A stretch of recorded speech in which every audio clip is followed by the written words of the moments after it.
आत्मवंदन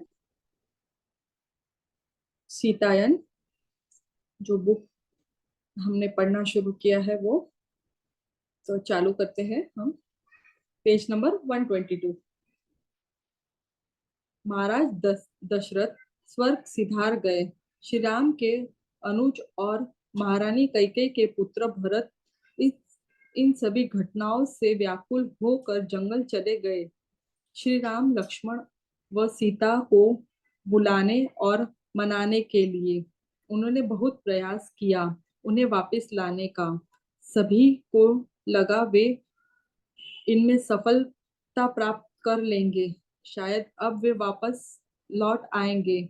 मैंने सोमा से कहा, महारानी कैकेयी की को अपने किए पर पछतावा है और वे उनका स्वागत करेगी। सोमा ने सिर हिलाया। वो वापस नहीं आ सकते। उनका कार्य अभी आरंभ हुआ है। मेरे मन में आशा की किरण थी, किंतु जब भरत जंगल से अकेले लौटे, पूरे महल में एक बार फिर उदासी की लहर फैल गई। सोमा के चेहरे पर मुस्कुराहट थी। भला तुम कैसे मुस्कुरा सकती हो सोमा, जबकि वो उन्हें वापस लाने में विफल हो गए हैं। मैंने उनसे पूछा, किंतु वे सफल हुए हैं। उसने जोश से कहा, क्या तुम्हें माता की याद नहीं कि श्री राम राज्य को कमजोर करने वाली बाहरी शक्तियों के विरुद्ध राज्य की सुरक्षा के लिए कोई न कोई मार्ग खोज निकालेंगे और अपनी उपस्थिति स्थापित करेंगे। वो उन्होंने कर दिया है। उन्होंने अपनी खड़ाऊ भिजवाई है जो सिंहासन पर विराजेगी। उनकी उपस्थिति यहाँ बनी रहेगी जिस प्रकार माता की है। क्या तुम्हें इसका आभास नहीं मीनाक्षी? यह अयोध्या के लिए बहुत बड़ा वरदान है। मैंने उनकी तरफ गौर से देखा। मैंने माता की उपस्थिति को महसूस करने का प्रयास किया और साथ ही मंत्र गुनगुनाना आरंभ किया। पवित्र अग्नि के सामने जो उन्होंने हमें सिखाया था, लेकिन मैं यह कह नहीं सकती कि मुझे ऐसा कुछ महसूस हुआ। मैं केवल उसकी उपस्थिति महसूस कर रही थी। उसके हंसने की कमी, उनकी देखभाल की कमी, उनके प्यार की कमी। उषा और रोहिणी के लिए भी यह उतना ही कठिन था। ऐसा लगता था मानो जीने का अर्थ ही समाप्त हो गया। जबकि प्रतिदिन हम वे सब कार्य करते थे, जैसे सुबह अनेक कपड़े उनके कपड़े निकालना, आभूषण निकालना, पूजा के लिए नित नए फूल सजाना, रात्रि में माता के वस्त्र व आभूषण वापस रखना, बीच बीच में उनसे बातें करना। उस दिन महल में क्या हुआ हम उन्हें बताते। अन्य महारानियों की खबर देना, भाइयों का समाचार देना, उर्मिला के विषय में बताना, और यदि समाचार देने जैसी कोई बात न भी होती तो हम अपने विचारों और अपनी कहानियों को साझा करते। एकमात्र सोमा ही थी जिसे माता के संदेश मिलते। यदा कदा वह दूर जंगल में होने वाली घटनाओं की सूचना देती रहती थी। तुम यह सब कैसे जान पाती हो? एक बार मैंने उनसे पूछा, क्या तुम्हें याद नहीं माता ने कहा था अग्नि देवता उनके संदेश हम तक पहुंचा देंगे। वही यह कर रहे हैं। यह पवित्र अग्नि माता का अद्भुत उपहार है। दूर का दूरी का इससे कोई सरोकार नहीं है। वे हम सबके पास संदेश भेज रही है, किंतु तुमने अपने मन को शांत करके उन्हें सुनना नहीं सीखा मीनाक्षी। वह सही थी। मुझे संदेश प्राप्त नहीं हो रहे थे। हमें पता नहीं था कि क्या सोमा कहानियां बना रही थी या किसी चमत्कार से उसे सीधे उनके खबर मिल रही थी। इससे कोई फर्क भी नहीं पड़ता था। रोहिणी, उषा और मैं बेसब्री से माता की यात्रा की कहानियां सुनने के लिए तत्पर रहती। हम उन पर विश्वास करना चाहते थे। एक दिन माता के प्रस्थान के लगभग 3 वर्ष पश्चात मैंने देखा, रोहिणी पवित्र अग्नि के पास बैठकर रो रही थी। मिथिला से उनके पास उनके घर से समाचार आया था कि उनकी बहन बहुत बीमार है और वह अपने घर जाने के लिए व्याकुल हो गई। मैंने भी उसे सांत्वना देने का भरसक प्रयास किया, किंतु कुछ सफलता नहीं मिली। हम क्या कर सकते थे? हम स्वयं अपने भाग्य के बारे में सुनिश्चित नहीं थे। मिथिला वापस लौटने का निर्णय वह स्वयं नहीं ले सकती थी। जब मैं उसे यह समझाने का प्रयत्न कर रही थी, तभी वहां सोमा आ गई। जब उसने विषय की गंभीरता को देखा तो महारानी कौशल्या से बात करने की सलाह दी और इस तरह उसका वापस लौटना तय हुआ।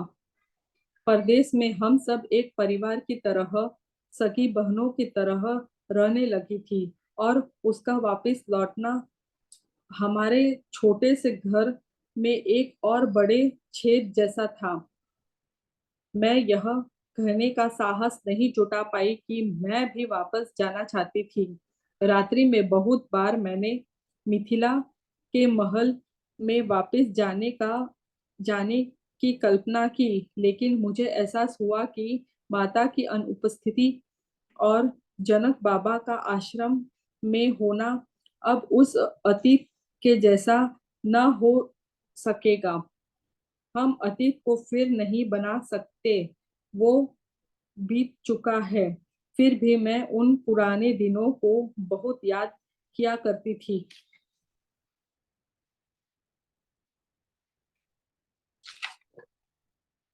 2 वर्ष के पश्चात उषा के जाने की बारी थी।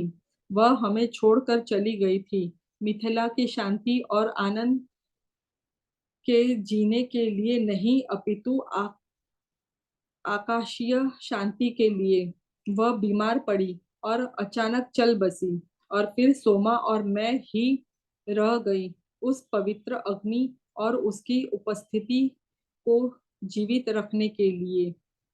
इसके पश्चात अधिक समय व्यतीत नहीं हुआ था और मेरा स्वास्थ्य भी गिरने लगा। मेरी दृष्टि विफल हो रही थी, लेकिन मैंने यह किसी को नहीं बताया, सोमा को भी नहीं। मैं इसे अपनी देखभाल के बोझ से पीड़ित नहीं करना चाहती थी। मैं फिर भी स्वयं के प्रबंध में सक्षम थी। एक दिन मैं प्रातःकाल भोर होने से पूर्व पवित्र अग्नि के समीप मंत्रोच्चारण करने के लिए जाने लगी। मेरा पैर उलझ गया। जैसे ही मैं अपने कमरे से बाहर निकलने लगी, जोर से गिर पड़ी। किस तरह साहस करके मैं अग्नि तक पहुंच गई थी। मुझे वहां सोमा मिली।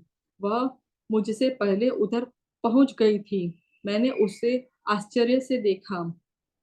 अधिकांश प्रातःकाल की जिम्मेदारी मेरी हुआ करती। वह संध्याकाल व रात्रि में इधर रहती। तुम यहाँ? मैंने पूछा। मुझे आभास हुआ कि तुम्हारा स्वास्थ्य ठीक नहीं, इसलिए मैं आई, उसने उत्तर दिया। हम दोनों ने मिलकर मंत्रों का पाठ किया और फिर मैं अपने कक्ष में लौट आई। मैं तुम्हारी सहायता कर सकती हूँ, उसने कहा। कृतज्ञता से मैंने अपना हाथ उसके हाथ में रखकर बहुत हल्का महसूस किया। वह मुझे कमरे तक ले आई और पूरा दिन आराम करने के लिए कहा। वह मेरी सभी जिम्मेदारियों का निर्वाह करने और मेरे मना करने के बावजूद भी मेरा खाना लाने और सारा दिन मेरा ध्यान रखने पर जोर देने लगी। उस शाम वह आकर मेरे पास बैठ गई। तुम्हारी आंखों की रोशनी कमजोर हो रही है ना मीनाक्षी? मैंने हामी भरी। और तुमने मुझे बताया भी नहीं। कब से हुआ ये?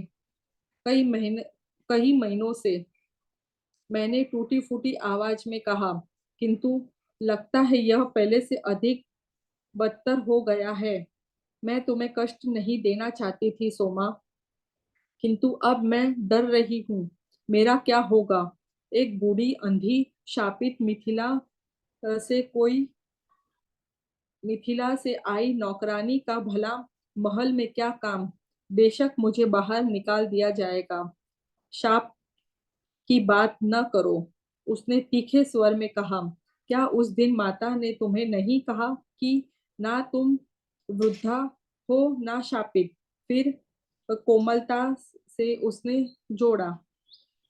क्या अब तक तुम नहीं जान पाई कि शाप ही तुम्हारा सबसे बड़ा वरदान साबित हुआ है? मैंने उसकी ओर देखा। ये बिल्कुल वो शब्द थे जो एक बार माता ने मुझे कहे थे। तुम माता के समान ही कथा करती हो, मैंने कहा। मैं कोई रास्ता ढूंढ निकालूंगी, उसने उत्तर दिया। माता अक्सर कहती थी कि हर समस्या का समाधान भी होता है, और इसलिए इस समस्या का भी कुछ न कुछ हल होगा ही। कुछ दिन पश्चात सोमा एक द्रव्य औषधि लेकर आई और उसकी चंद बूंदे मेरी आंखों में डाल दी। थोड़े थोड़े घंटे के अंतराल में यह औषध डालती रही। उसने निर्देश दिया। इस इलाज यह इलाज किसने दिया? मैंने संदेह से पूछा। माता, उसने जवाब दिया। माता, उसने हामी भरते हुए कहा। वे मेरे स्वप्न में आई थी और उन्होंने ही बताया यह औषध कहाँ मिलेगी। मुझे दूर तक इसे खोजना पड़ा। उन्होंने मुझे बताया क्या करना है और कहा कुछ ही हफ्तों में तुम्हारी आंखें तेज हो जाएगी। मैंने अन्य सेविकों को बता दिया है कि तुम अस्वस्थ हो और तुम्हें सुधारने में हफ्ता भर लगेगा। फिर हम तुम्हें देखेंगे। किंतु पवित्र अग्नि का क्या होगा सोमा? तुम्हारी मदद कौन करेगा? मुझे किसी की सहायता की आवश्यकता ही नहीं। और सत्य यह है कि अग्निपूज अग्निपूज को हमारे किसी भी मंत्र की जरूरत नहीं। माता ने ऐसा हमारे लिए किया जिससे हम उससे जुड़ाव महसूस कर पाए। जिस प्रकार यह ज्योतिर्पुंज माता के संकल्प से प्रकट हुआ है, उसी प्रकार माता के आगमन तक यह स्वयं को बना बनाए भी रख सकता है। किंतु हम माता के निर्देशानुसार मंत्रों का जाप करते रहना चाहिए, क्योंकि मुझे डर है कि कहीं माता की अवहेलना यह राज्य पर किसी संकट को न ले आए। एक सप्ताह में ही मेरी आंखों में फर्क काफी सुधार था और मैं अपने कामों को कर पा रही थी। कुछ ही हफ्ते में एकदम ठीक नहीं थी ठीक भी नहीं ठीक ठीक नहीं भी, किंतु मैं अपने नित्य कर्मों व कर्तव्यों को निभा पाने में सक्षम हो गई थी। उसी समय के आसपास एक दिन सोमा मेरे पास आई और बोली कि वह मुझे सूर्योदय से के पहले किसी स्थान पर ले जाना चाहती है, पर वह अभी नहीं बताएगी कहाँ। यह गोपनीयता किस लिए? तुम्हें चकित करने के लिए, जो तुम्हारे मन को उत्साह से भर देगा। मैं और भी जल्दी उठ गई, पवित्र अग्नि के सामने मंत्रों का जाप किया और तैयार हो गई। तभी वह मेरे कमरे में आ पहुंची और हम दोनों चुपचाप महल से निकल गए।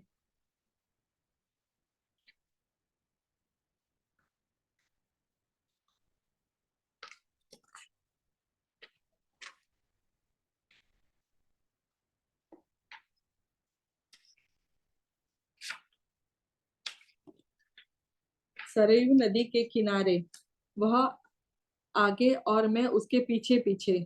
मैं सुन पा रही थी धीमा धीमा स्त्रियों का स्वर जो कुछ गुनगुना रही थी। यह क्या है? मैं फुसफुसाई। उसने मुस्कुराते हुए कहा, यही मैं तुम्हें दिखाना चाहती थी। तुम्हें यह स्थान याद है? उसने उस दिशा को इंगित करते कहा जहां ये आवाज आ रही थी। पौ फट चुकी थी और उषाकाल की गुलाबी रोशनी में मैं पहचान पाई कि हम उस स्थान के आसपास आ पहुंचे थे जहां माता हमें देवी नदी से मिलवाने आई थी जब हम पहली बार अयोध्या आए थे।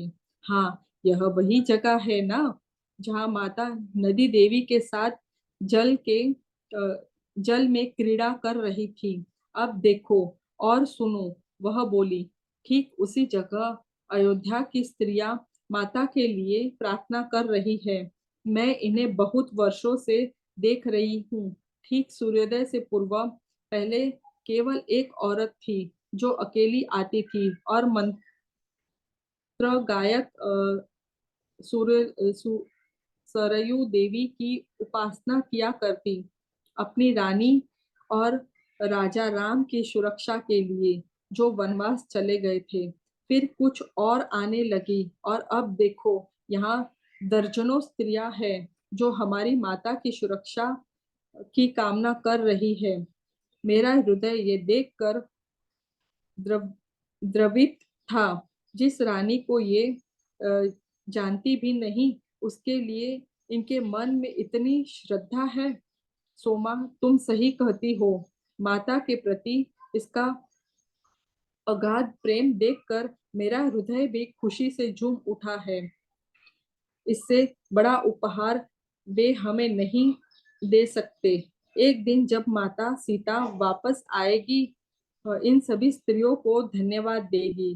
किंतु सोमा, कितना विचित्र बात है ना, ये सब ठीक उसी स्थान पर प्रार्थना कर रही है जहाँ माता पानी में उतरी थी। सोमा मुस्कुराई। बिल्कुल भी नहीं। माता उस दिन मात्र क्रीड़ा नहीं कर रही थी, वरन इस स्थान का शुद्धिकरण कर रही थी जिससे यह संभव हो सके। मैं मानती हूँ कि माता को पूर्वाभास था, इसलिए उन्होंने ऐसे स्थान को पवित्र किया जहां से इस सबकी प्रार्थनाएं माता तक पहुंच सके और माता भी अयोध्या की इन स्त्रियों को अपना स्नेहपूर्ण आशीष दे सके। क्या हम अ, उनके पास चले? उसने ना में सिर हिला दिया। हम महल से है, उनकी प्रार्थना में हमें बाधा नहीं डालनी चाहिए। हम नहीं जानते महल से उन्हें आज्ञा प्राप्त है या नहीं। इतनी सुबह अपने आप आने की। हमें भी केवल मुख्य द्वार से निकलने की अनुमति है क्योंकि हम मिथिला से आई सेविकाएं हैं। मेरा हृदय गदगद था उन स्त्रियों को याद करने करके जो नदी पर गा रही थी और अक्सर रात के समय जब मैं थकी हुई उदास या अकेली होती, उनके गीतों को याद करके मेरी आत्मा प्रसन्न से खिल उठती। माता को गए 7 वर्ष व्यतीत हो चुके थे और मेरी देह दिन ब दिन क्षीण हो रही थी। मन ही मन में यह नहीं सोच पाती थी कि मैं अगले 7 वर्ष तक किस प्रकार जीवित रह सकूंगी जब तक माता आएगी। किंतु जब भी यह विचार आता, मैं माता को कहे आखिरी शब्द को याद करती जो उन्होंने कहे थे कि वह मुझसे दोबारा मिलेगी, या फिर शायद यह मेरी कल्पना मात्र थी। मैंने उन्हें ऐसा जोर से कहते हुए नहीं सुना था। मैंने ये शब्द अपने मन में सुने थे। एक दिन मैंने इस विषय में सोमा से जिक्र किया। यह तुम्हारी कल्पना नहीं है मीनाक्षी, क्योंकि मैंने भी यह शब्द सुने थे। मैंने उन्हें कहते सुना था कि वे तुम्हें फिर से मिलेगी, तो फिर यह होगा ही। ऐसा कुछ नहीं जो इसे बदल सके। तुमने उन्हें कहते सुना, जो उन्होंने मुझे मन ही मन कहा। मैं आश्चर्यचकित होकर पूछा। सोमा दूसरी तरफ देखने लगी और ये समझ नहीं पाई, ऐसा वो मुझे सांत्वना देने के लिए कह रही थी या सचमुच उसने वो शब्द सुने थे। चलो नदी पर चलते हैं मीनाक्षी, उसी स्थान पर जहां माता हमें लेकर आई थी। तुम्हें अपनी बात का उत्तर मिल जाएगा। इससे पहले कि मैं जा पाती, बहुत दिन बीत गए, लेकिन आखिरकार एक दिन अकेली ही मैं जाने में कामयाब रही और उसी स्थान पर जहाँ खड़ी हुई, जहाँ हम सब सेविकाएं माता के साथ गई थी, जहाँ अयोध्या की स्त्रियां भोर में आकर माता के लिए गाती और प्रार्थना करती, जो स्थान अब पवित्र हो चुका था। तभी अचानक मैं फिसली और मेरी चप्पल पानी में जा गिरी और पहली बार मैं उस नदी में उतरी। मेरे मन में अतीत की यादें हिल हिलोरे ले रही थी। काश वो पुराने मिथिला वाले दिन फिर लौट कर आ जाते। उन दिनों हम कितने बेफिक्र थे। तभी माता की अनुपस्थिति में बिताए इतने वर्ष जो कितने बोझिल थे, याद याद कर मैं आंसुओं के सैलाब को रोक ना सकी। मैं अपने घुटनों पर झुककर चप्पल उठाने लगी, किंतु नीचे गिर गई और पूरी तरह पानी में भीग गई। दिन निकलने को था, अन्य स्त्रियां जा चुकी थी। मैं पानी में अकेली खड़ी थी और मुंह पर पानी छिड़क कर आंसुओं को धोने लगी, लेकिन मेरा मन अभी भी विचलित था। माता को याद कर वे फिर धीमे से रोने लगी। माता, मैं आपकी प्रतीक्षा करने का प्रयत्न कर रही हूँ, किंतु मेरा शरीर साथ नहीं दे रहा। आपकी वापसी तक मैं बचूंगी नहीं। मुझे क्षमा कर दीजिए माता, मैं आपका स्वागत करने यहाँ नहीं रह सकूंगी। जैसे ही मैंने ये शब्द कहे, तभी एक कोमल स्वर सुनाई दिया, जैसे ठंडी हवा का झोंका मुझे छू कर गया हो। क्या मैंने तुम्हें वचन नहीं दिया था कि तुम मुझे फिर से देखोगी? मैं कह नहीं सकती वह स्वर मेरे भीतर से आ रहे थे या बाहरी दुनिया के थे, किंतु किसी ने मुझे पीछे मुड़ने का संदेश दिया और मैंने देखा वे नदी तट पर खड़ी थी। मैं स्तब्ध थी। मेरे आंसू बंद हो चुके थे और एक शांत सुख सुखमय भाव उन्हें देखकर मेरे हृदय तल में भीतर समा गया था। फिर चलो अभी मेरा घर पर स्वागत करो मीनाक्षी, उन्होंने बहुत कोमलता से कहा। माता, क्या आप वापस आ गई है? एक फीकी मुस्कुराहट के साथ उन्होंने कहा। मुझे सर्दी लग जाएगी मीनाक्षी, यदि इस प्रकार तुम पानी में रही तो। तभी मुझे होश आया और मैंने एहसास किया, वास्तव में मेरा शरीर सर्दी से ठिठुर रहा था। वे कुछ कदम आगे बढ़कर नदी में आई और मेरी बाहर निकलने में मदद करने लगे। फिर उन्होंने अपना दुशाला उतारा और मेरे चारों ओर लपेट दिया। मैं उनके प्रति अपने प्रेम को उजागर करना चाहती थी, ताकि मैं उन्हें बता सकूं कि मैं अनंत काल तक उनकी सेवा करना चाहती हूँ। लेकिन मुंह से कोई शब्द नहीं निकले, कोई आवाज नहीं आई। वे सिर हिला रही थी, मानो मेरी हर बात बहुत प्यार से सुन रही थी। फिर उन्होंने कहा, तुम्हें इस शरीर को देखने की जरूरत नहीं है यह जानने के लिए कि मैं संग हूं या नहीं, ना ही इस जीवन के लिए बल्कि हर समय के लिए मैं तुम्हारे साथ हूँ। फिर लंबी मुस्कुराहट के साथ वे मुड़ी और पास ही पेड़ों की झरमुटी झुरमुटी की ओर चलते चलने लगी। मैंने उनका पीछा करने का प्रयास किया, किंतु मुझे एक ठोकर सी लगी और मैं उसके पीछे नहीं जा पाई। कुछ क्षणों पश्चात मैंने पेड़ों के पास अपना रास्ता बना लिया, लेकिन वे कहीं नहीं थी। मैं भयभीत सी वहां खड़ी रह गई। अभी जो हुआ मैं उससे अचंभित थी। फिर मैं भौचिक सी आहिस्ता आहिस्ता महल की ओर बढ़ने लगी।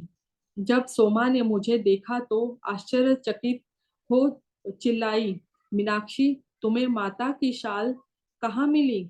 माता ने मुझे ओढ़ा दी थी जब उन्होंने देखा मैं नदी में पूरी तरह भीग गई हूँ। मैंने दंग स्वर में उत्तर दिया। मैं गीली हो गई थी। उन्होंने कहा, तुम्हें सर्दी लग जाएगी। फिर उन्होंने अपने कंधे से उतार कर स्वयं मुझे पहना दी। मेरे साथ आओ। सोमा मेरा हाथ थाम कर मुझे माता के कक्ष ले ले गई। यह वही शाल है जो मैंने उनके लिए आज निकाल कर बाहर रखी थी और यह मिल नहीं रही थी। अन्य सभी वस्त्र यहाँ है। क्या तुम्हें पूर्ण विश्वास है कि तुम कक्ष में नहीं आई और तुमने यह नहीं ली?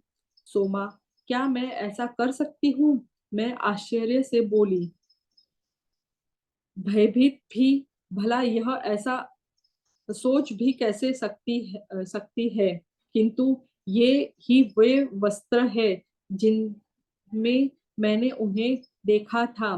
देखो सोमा, उनके वस्त्रों की निचली हेम भीगी है। वे नदी के किनारे पर खड़ी थी। ये कैसे गीले हो गए? यदि उनके वस्त्र कमरे में ही थे, यदि तुमने यह शाल यहाँ निकाल कर रखा था, तो यह माता के पास कैसे पहुंचा? मेरी समझ में कुछ नहीं आ रहा है। सोमा ने गदगद गर्दन हिलाई। उसके चेहरे पर मुस्कुराहट दौड़ पड़ी। उसने सौम्यता से कहा, अब मैं समझी। माता चाहती थी कि तुम जान सको तुम्हारा अनुभव सच्चा है। तुमने उन्हें सचमुच देखा था। वे तुम्हें आशीष देने आई थी। यह उनका संकेत है तुम्हारे लिए। इस अनुभव ने मेरे हृदय में परम शांति और संतोष भर दिया।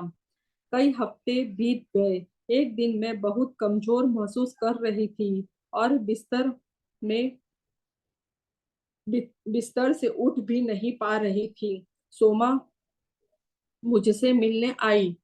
लगता था उसे पता था कि क्या निश्चिंत है। मुझे आशा है तुम्हारी सभी इच्छाओं को आराम पर रखा गया है। मैंने सिर हिलाया और बेहोशी में बुदबुदाई। मेरी एकमात्र आशा है कि भविष्य में भी मैं उनकी सेवा करती रहूं। फिर मैं पूरी तरह बेहोश हो गई। जब मैं जागी तो देखा सोमा मेरे सिरहाने ही बैठी थी। मैंने बहुत सुंदर सपना देखा सोमा। हम वापिस मिथिला पहुंच आई है, तुम और मैं माता के साथ जंगल में। तुम्हें जंगल याद है? मैंने मंद आवाज से पूछा। उसने सिर हिलाया। काश हम वापिस मिथिला उनके साथ जा पाए। मिथिला के बारे में बात सोचो। मिथिला के बारे में मत सोचो मीनाक्षी। अब तुम अयोध्या में हो और अब हम यहाँ अयोध्या में माता की सेवा करनी है। किंतु मुझे कभी भी अयोध्या में घर वाला एहसास नहीं हुआ होगा मीनाक्षी, होगा। और तुम भी यहाँ होगी ना? मेरी आवाज पीछे फूट रही थी और बोलने की ऊर्जा मुझसे शेष नहीं थी। सोमा कुछ मिनटों तक शांत रही और फिर बोली, हाँ मैं रहूंगी, मैं यहाँ रहूंगी। मैंने सोमा की ओर देखा। वो सदा से मेरी प्यारी सहेली रही है, सहेली से भी बढ़कर। वास्तव में उसकी उपस्थिति मुझे एहसास दिलाती, मानो मैं माता के ही पास हूँ, मानो माता सोमा के माध्यम से मुझ तक आ रही हो। वो क्या आई थी? मैंने शक्ति जुटाकर पूछा। उस सुबह नदी पर सोमा ने धीमे से गदगद उठाई गर्दन उठाई और बाहर दूर तक देखने लगी। यह प्यार की वजह से था। यही तो वो है, स्वयं प्यार की देवी। और वही प्यार वह सबको देती है, हर जीव मात्र को। हर कोई भेदभाव वह कोई भेदभाव नहीं करती, क्योंकि हम सब उनके बच्चे हैं। फिर मेरी ओर घूमकर वह कोमलता से बोली, माता के जन्म का उद्देश्य उस महान प्रेम को जगाना है। वह प्रेम जो आकाशीय दुनिया की अनुमति देता है, उस प्रेम को धरती पर जगाने के लिए। और यही अपने इस जीवन में हर पल वह कर रही है। मैं कुछ नहीं समझी। मैं आकाशीय दुनिया के बारे में कुछ भी नहीं जानती, किंतु फिर मुझे माता के वो शब्द याद आए जो उन्होंने अयोध्या से प्रस्थान करते वक्त मुझसे कहे थे, तुम मुझे फिर से देखोगी। फिर मुझे एहसास हुआ कि माता आई थी, क्योंकि उन्होंने मुझे वचन दिया था। मेरे होठों में एक गहरी सांस उठी, मानो मेरे सारे बोझ उठा दिए गए गए हो। मुझे अब माता की प्रतीक्षा करने की जरूरत नहीं नहीं थी। सोमा उनका स्वागत करने के लिए यहाँ होगी। पिछले कुछ वर्षों में मैंने देखा था किस प्रकार सोमा ने घर में अपने लिए एक विशेष स्थान बना लिया था। सभी नौकर चाकर उसके पास सलाह और मार्गदर्शन के लिए आते थे। यहाँ तक कि महारानियां भी उस पर निर्भर करती। वह अकेली नहीं होगी। ठीक मेरे विपरीत, जो कभी घर में एकीकृत नहीं हुई, वो अब अयोध्या का हिस्सा बन गई थी। मैंने अकेले ही अपनी मिथिला वाली पहचान बनाए रखी थी, लेकिन फिर भी उसे छोड़ने का विचार कठिन था। हमारे बीच स्नेह की गहरी डोर कायम हो गई थी। सोमा, तुम प्रतीक्षा करना माता की। मेरी टूटी फूटी आवाज बंद हो रही थी। मीनाक्षी, मेरी आंखों में देखो। देखते हुए उसने कहा, मैंने कभी उनकी प्रतीक्षा नहीं की, क्योंकि वे कभी मुझे छोड़कर नहीं गई। मैं मुस्कुराई। सोमा, हम सबसे अलग थी। वह एक रहस्य थी जिसकी मैं कभी थाह नहीं पा सकी, किंतु उसके शब्द ने मुझे सांत्वना दी। और वे आखिरी शब्द थे जो मैंने सुने दुनिया से अपनी आंखें मूंदते समय। एक जीवन दूर हो जाता है, जैसे मानो रेत में अपनी छाप छोड़ देता है, जो दूसरे जीवन को जन्म देता है। साथ में यादों की अनूठी छाप लेकर, वो यादें जो कभी नहीं मरती। मानसिक सागर के तल पर अ, परत परत दर परत जमकर बैठ जाती है, जब तक आत्मा अपनी आध्यात्मिक यात्रा पर आगे बढ़ने के लिए उन्हें मदद के लिए नहीं पुकारती। एक जीवन समाप्त होकर नए जीवन को जन्म देता है। जय सीता मैया।